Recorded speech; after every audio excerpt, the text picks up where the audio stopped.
হরে কৃষ্ণ। শ্রীমদ্ ভগবদ গীতা অষ্টম অধ্যায় অক্ষর ব্রহ্মযোগ। এই অধ্যায়ে সর্বমোট 28টি শ্লোক রয়েছে এবং এই অধ্যায়ে শ্রী ভগবান অধ্যাত্ম, অধিদেব, অধিযজ্ঞ, অধিভূত, ব্রহ্মাজির একদিন বা কল্প, অব্যক্ত জগৎ, অক্ষর পরম ধাম এবং দেহত্যাগের মার্গ সম্বন্ধে বলবেন।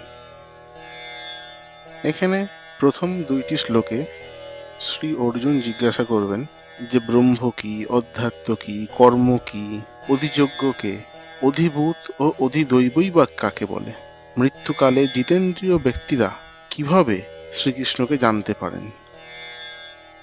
সেই উত্তরে ভগবান শ্রীকৃষ্ণ প্রতিটি তত্ত্বের জ্ঞান এক এক করে দেবেন। 3 নম্বর শ্লোকে শ্রী ভগবান বলছেন যে নিত্য বিনাশ রহিত জীব তাকেই বলা হয় ব্রহ্ম, আর তার নিত্য যে স্বভাব মানে ব্রহ্মের নিত্য যে স্বভাব তাকে বলা হয় আধ্যাত্ম, আর ভূতগণের উৎপত্তি ও বৃদ্ধিকর সংসারী কর্ম। চতুর্থ শ্লোকে শ্রী ভগবান বলছেন নশ্বর জড়া প্রকৃতিকে অধিভূত বলা হয়, সূর্য চন্দ্র আদি সমস্ত দেবতাদের সমষ্টিরূপ বিরাট পুরুষকে অধিদৈব বলা হয়, আর শ্রীকৃষ্ণ স্বয়ং অধিযোগ্য রূপে প্রত্যেক প্রাণীদেহে থাকেন, সেই জন্যই শ্রীকৃষ্ণকে অন্তর্যামীও বলা হয়। 5 থেকে 13 নম্বর শ্লোকে ভগবান শ্রীকৃষ্ণ বলবেন যে মৃত্যুর সময় যে যেইভাবে স্মরণ করে দেহত্যাগ করে তিনি সেই ভাবের তত্ত্বকেই লাভ করেন।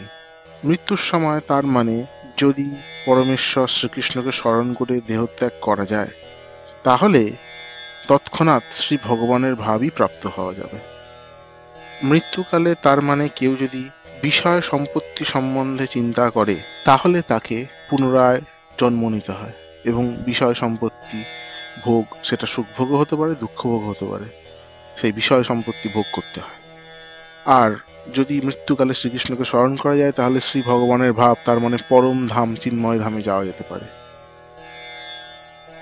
আচ্ছা, এবার মৃত্যুকালে যে চিন্তাটা করবেন, সারা জীবন যে চিন্তা সবচেয়ে বেশি করে থাকবেন সেই চিন্তাটাই মৃত্যুকালে আসবে, সেটাই আসাটা স্বাভাবিক, তাই না? সেই জন্যই বলা হয় সারা জীবন যতটা পারছেন শ্রীহরির নাম করে নিন, তাহলে আপনি একটা অভ্যাস যোগের মধ্যে যুক্ত থাকবেন, তাই না? অভ্যাস যোগে যুক্ত হয়ে অনন্যগামী চিত্তে শ্রীকৃষ্ণের চিন্তায় আজীবন মগ্ন থাকলে অন্তিমকালে শ্রীকৃষ্ণের স্মরণ করার প্রবণতা বাড়তে পারে।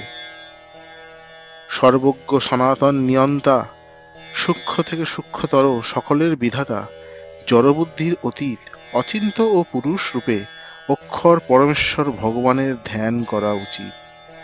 মৃত্যুর সময় অচঞ্চল চিত্তে ভক্তি সহকারে ইন্দ্রিয়ের সব কয়টি দ্বার সংযত করে মনকে হৃদয়ে নিরোধ করে হৃদয়ের মধ্যে প্রাণ স্থাপন করে যোগে স্থিত হয়ে পবিত্র ওঙ্কার উচ্চারণ করতে করতে কেউ যদি পরমেশ্বর ভগবানকে স্মরণ করে দেহত্যাগ করেন তিনি অবশ্যই পরম গতি লাভ করবেন।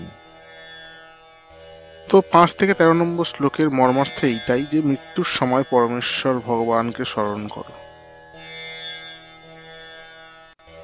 14 থেকে 15 নম্বর শ্লোকে বলছেন যিনি একাগ্র চিত্তে কেবল শ্রীকৃষ্ণকেই নিরন্তর স্মরণ করেন পরমেশ্বর ভগবান সেই নিত্যযুক্ত ভক্তযোগীর কাছে সুলভ হন। এই দুঃখপূর্ণ নশ্বর সংসারে ফলে সেই ভক্তযোগীকে আর পুনরায় জন্মগ্রহণ করতে হয় না। 16 নম্বর শ্লোকে বলছেন এই ভুবন থেকে ব্রহ্মলোক পর্যন্ত সমস্ত লোকই পুনরাবর্তনশীল, অর্থাৎ পুনর্জন্ম হয়, কিন্তু শ্রীকৃষ্ণকে প্রাপ্ত হলে আর পুনর্জন্ম হয় না। 17 নম্বর শ্লোক, এটা খুবই গুরুত্বপূর্ণ শ্লোক। এইখানে শ্রী ভগবান বলছেন মনুষ্য মানের সহস্র চতুর্যুগে ব্রহ্মাজির একদিন হয় এবং সহস্র চতুর্যুগে তার এক রাত্রি হয়, এইভাবেই যারা জানেন তারা দিবারাত্রি তত্ত্ববেত্তা। এখানে চতুর্যুগ মানে সত্য ত্রেতা, দাপর, কলি এই চারটের যোগফল। এখন আমরা কলিযুগে বসবাস করছি। সব মিলিয়ে এক চতুর্যুগ 43,20,000 বছর পর্যন্ত স্থায়ী হয়। এরকম হাজারখানা চতুর্যুগ মেলালে পরে শ্রী ব্রহ্মাজির একদিন হয়, তাকে বলা হয় এক কল্প।